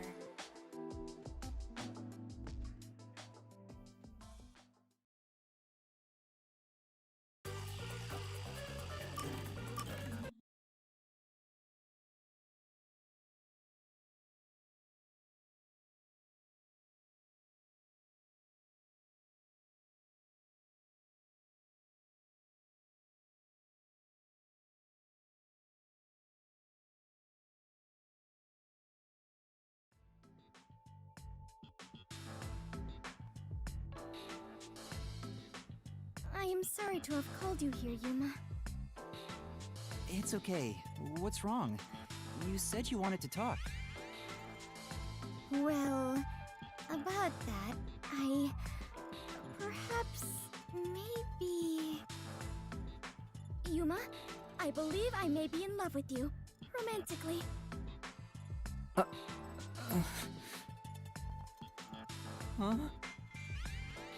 What? Oh? Did you not hear me? Then I shall say it again. I may be in love with you romantically, Yuma. What? What? Whenever I think of you, my heart feels warm and fuzzy. It's so anguished as well. I thought maybe this is the romantic feeling that people keep talking about. That's impossible! Totally impossible! There must be some confusion. Maybe your mind is playing tricks on you. Someone as attractive as you would never fall for someone like me. Oh, do you really think so? I find you quite an attractive man, Yuma. I can't believe you think that. Hey! Quit being all happy about it! Well, I did not bring you here today to confess these feelings to you. Rather, if these truly are romantic feelings, I wish to thank you for them. Huh? Thank me? To tell you the truth, I have never had romantic feelings for anyone until now. I have had an arranged fiancé ever since I was little. Due to that, I subconsciously kept myself from falling for anyone. Although I yearned for those feelings of love, I knew I must not harbor them. I worried I would never fall in love. I have always felt such disappointment in myself because of it. But now, I have fallen for you and can experience what it is like. So, I wish to thank you for helping me learn what romance is. That is all. I just wanted to give my thanks. Oh, in that case, I'm glad I could help. I guess? But wait, don't you have a fiancé? Having feelings for someone else is just going to end up making you sad. Not at all. I have decided to talk to my father about turning down my arranged marriage. Really? Are you sure? After all, wasn't that decided by the Clockford family?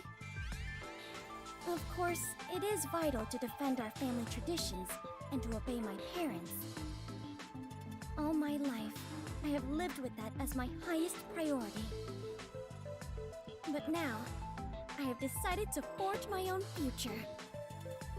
I have been thinking about it ever since I started working with you all at the agency. I see. She's choosing her own future. I'm glad she can look at it that way. I'm happy for her. But even still, I think you may be mistaken about your feelings for me. Are you sure? It is true I have zero experience with romance, so I cannot say for certain. Well then, how about this? Once I am able to confirm with certainty that my feelings are romantic in nature, then, at that moment, will you hear my confession once more?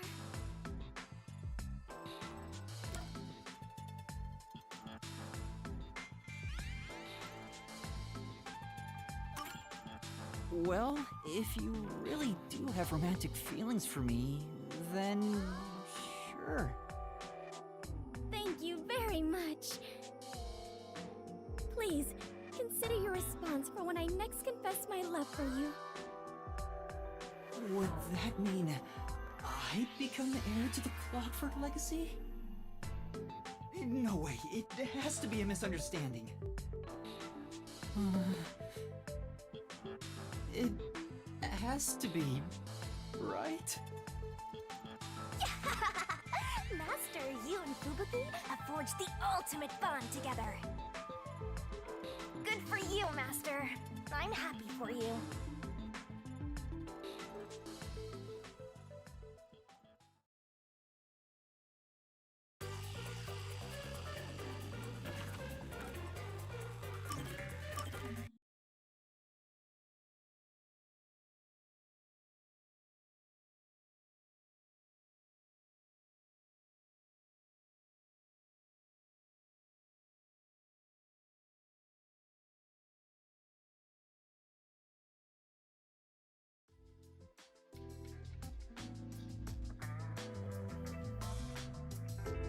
Whew, finally finished a bunch of chores. Maybe I should go make some coffee.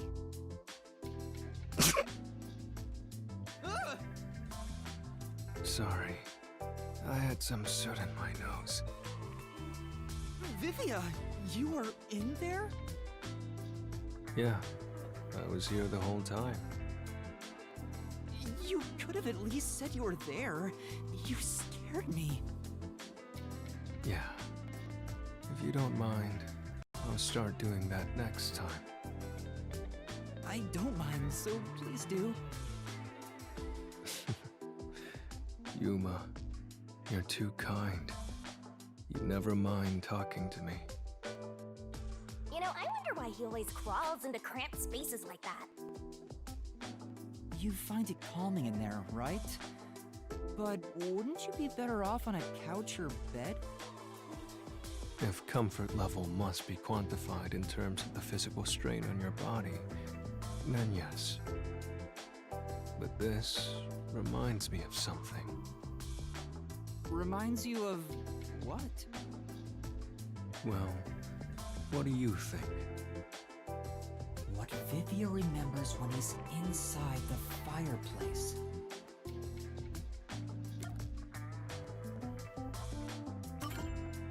Is it a good memory? Yes, that's correct. When I was young, my parents would always discipline me by locking me in the storage room. When I'm in here, I can relive those memories. Huh? They don't sound like nice memories if you were locked in there. That seems pretty traumatic to me. No, those are good memories for me. I have many brothers. We all yearned for our parents' love. So, no matter what shape or form it took, I was happy when my parents paid attention to me. I see. I know. How about you join me, Yuma? Once you get used to the back pain, it's actually not so bad in here. No, I think I'll pass. Master, you and Vivia seem to have grown closer.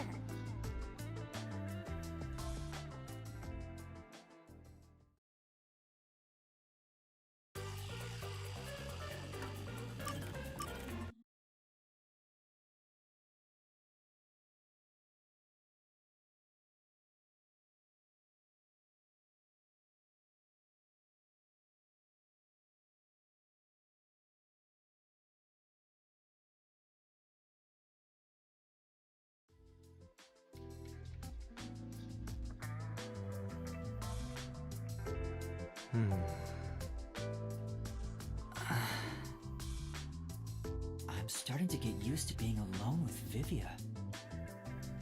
Knowing who he is, this silence isn't really so awkward anymore. We don't have to force a conversation to break the silence, which makes it easier to be around him than the others. I want to die someday. Huh? That's awfully sudden. Oh, did I think out loud again? You sure did. Sorry about that. Guess I surprised you. I'll be careful not to think out loud next time. You're free to say what you want, but it sounds really concerning. And I've been wondering, what do you mean by someday? What do you want to know? Well, all people die eventually. I suppose I'm wondering if you want to die sooner.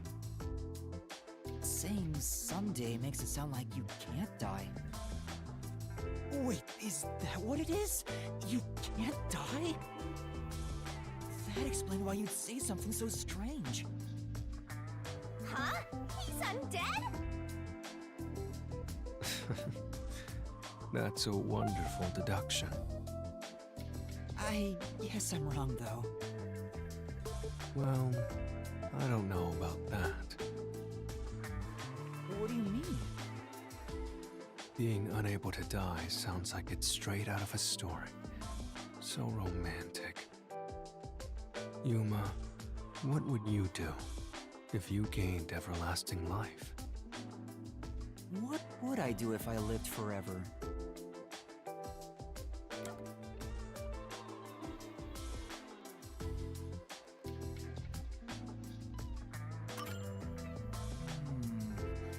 I'd like to see the future. I want to know what the world would look like 100 years from now. I see. I've considered that before myself. I'd like to see how the world looks when technology advances further. Just thinking about it excites me. Yeah, I can't even picture what that would be like. This is getting interesting. Anything else? If I had everlasting life, what would I want to do? I can't think of anything in particular. That was quick. Huh? Quick? There is no end to human greed. Some people think that, but it's not true whatsoever. Everything comes to an end, just like how you couldn't think of anything else you'd want. I think I just meant I didn't have any good ideas right now. Someday, greed will end. Just like you would die before your greed could be satiated. Humanity too has a lifespan. Uh-huh. If you were to live forever, you'd see how tough life can be. It may be fun at the beginning, but eventually, I'm certain you wouldn't desire anything else. And once you were bored of everything, you'd reach the same conclusion all others would. That you hope to die someday. The moment you lose all desire, your final desire for death would be born.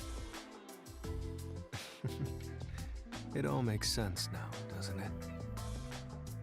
Does it? But wait!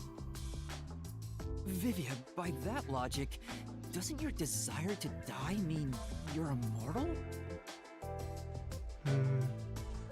You're free to think what you want. That's not an answer. It's enough for today. I need to go back to my world of books.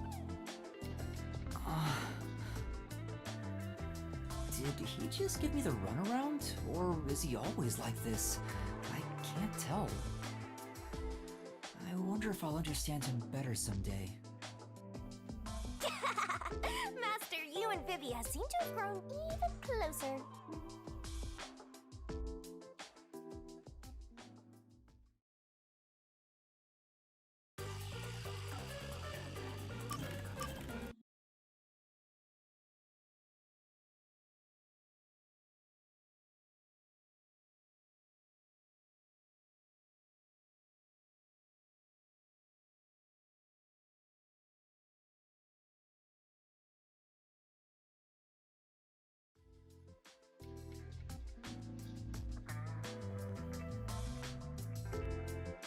Vivia? I was thinking of making some coffee. Would you like some? Coffee would be nice, but there is a much greater problem. What problem? The large beast dwelling inside me is roaring louder than ever. No human could defeat the beast. What are you talking about? We can either grant its wish and coexist, or be consumed by it. Those are our only options now. Right now, it is about to crush my heart, for I have ignored its desires. I have no clue what you're talking about. Please, help me. Help you with what? Even if I ask him, he probably won't tell me anyway. I guess you have to figure it out for yourself. The beast from within is about to crush his heart because he has ignored its desires for too long. What Vivi is trying to say is...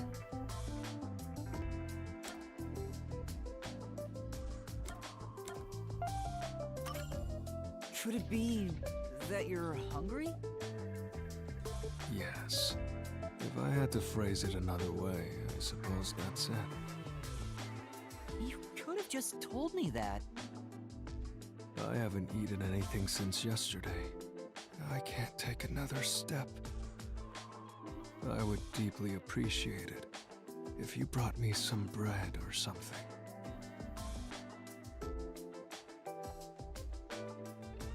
Thank you, Yuma. You saved me. It's fine, but why didn't you eat anything? Not eating for a full day can't be good for your health. So you want to know why? Let's take, for example, how many would want to try climbing a tall mountain range after first seeing it? However, very few would actually put that desire into action. Do you understand? Not at all. Well, that's fine. I don't mind. But I do! Vivia won't tell me, so I should just figure it out again. I need to figure out why people don't go climbing mountains, to understand why he didn't eat yesterday. Jeez, this guy is way too much trouble. People don't climb mountains even if they want to, because...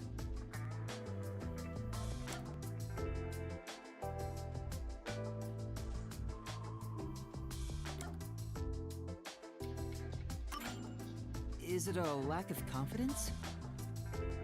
You think I don't eat because of that? Are you talking about my appearance? I'm not particularly self-conscious about that. I guess that was wrong. People don't climb mountains even if they want to because... Because it's too much trouble? Well, I suppose you could say that. You felt it was too much trouble so you didn't eat for a whole day? Could you be any lazier? You know, Vivia, do you get theatrical like this on purpose whenever you don't want to talk about something? Do I? We are all Rousseau Ponson, and it's only once you realize it that you... You're doing it again! Master, you and Vivia seem to have grown even closer.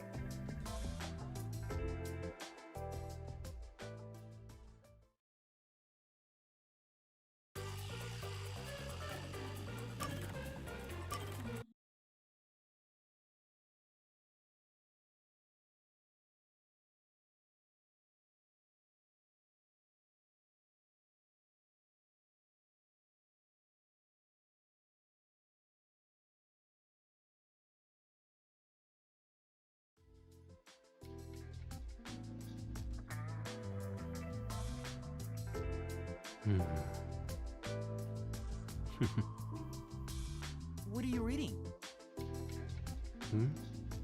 Why do you ask? It's rare to hear you laugh, so I was wondering what the book was about. I see. So you wish to learn about the book. You won't know by the title alone, but the genre is... fantastique. Fantastique? It's not a major genre, so there's no need to be ashamed if you haven't heard of it. The definition of fantastique is up for debate, but the ones I prefer to read are the ones with ghosts and demons, stories of mythic worlds that cannot exist within our grasp of the laws of nature. That doesn't sound interesting at all. I guess it's kinda like how people who obsess over music end up listening to stuff regular people can't comprehend. Well, I can lend it to you if you're interested.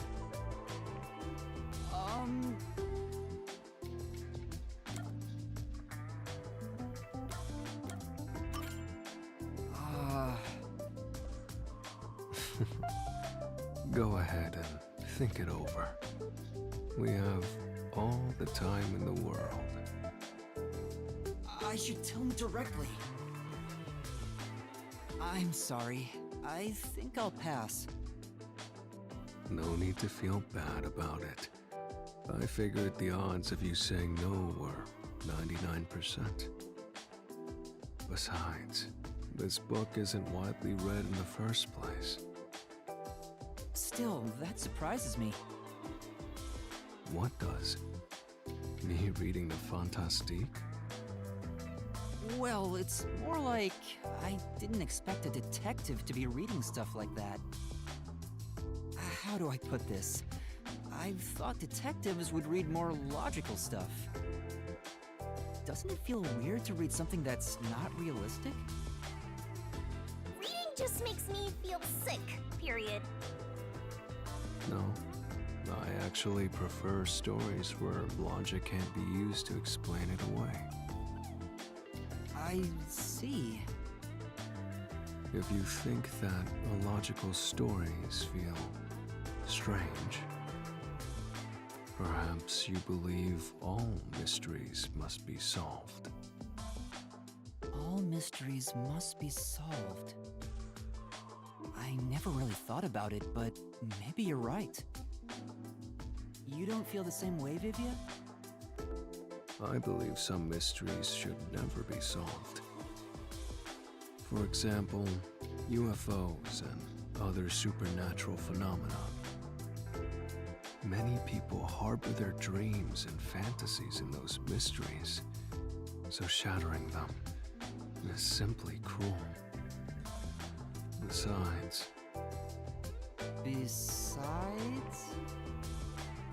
memories from our childhood are not all beautiful. However, there is no doubt they are innocent. If there's a river of time, its water is horribly murky. There he goes again. I'm sure it's something he doesn't want to talk about. But why would he think that way if he believes not all mysteries should be solved? Maybe that's where his secret lies. Master, you and Vivia seem to have grown even closer.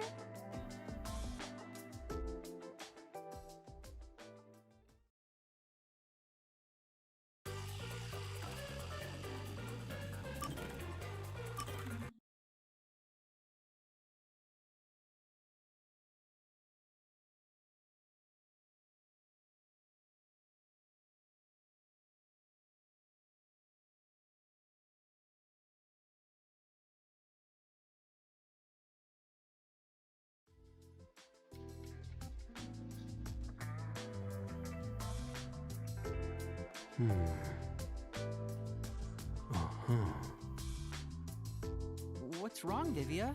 Were you reading Fantastique again? No, it's a mystery this time.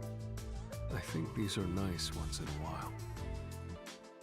Oh, so you read those too? I guess it doesn't fit me. It is a bit of a cliche for a detective to read mystery novels. So you haven't read the genre in a while. What's this one about? Well, I suppose I'd feel comfortable telling you. Huh? What do you mean by that? The protagonist is an earnest rookie detective.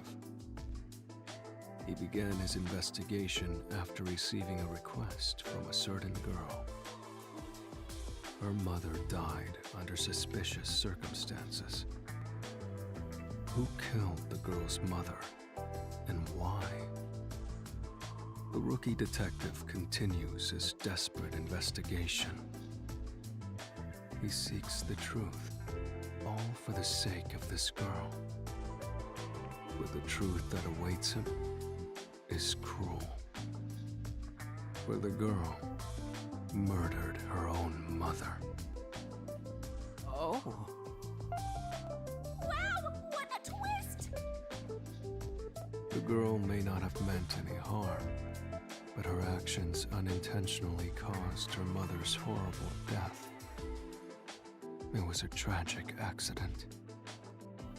The rookie detective didn't know if it was right to solve this mystery. What was the point in exposing this cruel truth to the public? Under a standard set of values, one would keep it a secret and remain quiet. There would be no benefit to telling the innocent girl she was the cause of her mother's death. However, the girl wanted that mystery to be solved with all her heart, not knowing she was the culprit all along. Should we reveal the truth to those who seek it, no matter how cruel it may be? Would you say lies made from kindness are truly kind? What do you think the rookie detective did in the end? Or rather, what would you have done, Yuma? Me?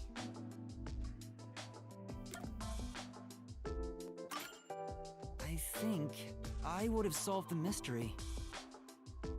I see. What did the rookie do in the end? Well, human cells will always replace one another. The old vanishes, and in time, the new turns old. Considering that, am I the same person at birth as I am at death? There you go again, trying to muddy the waters. Are you saying I should just read it myself? Well, who knows? You told me pretty much the whole thing, but kept the conclusion a secret. Wait, that book's story... Is it about you, Vivia? Why do you say that? It's something you mentioned before. Not all mysteries should be solved. Maybe it's your personal experience that led you to believe that. Your deduction makes sense, but I'm not sure myself. Please don't dodge the subject. I told you, didn't I? I don't think all mysteries should be solved. Whether the story I told you now is from a book or my life, it doesn't change a thing. Anyway, I'm off to explore another world inside a book. So, which is it? If that's what Vivia's been through, why tell me about it? Maybe in his own way, he wants me to understand him. That would be nice if it's true. Maybe this is an unsolvable mystery. Master, you and Vivia have forged the ultimate bond together. Good for you, Master. I'm happy for you.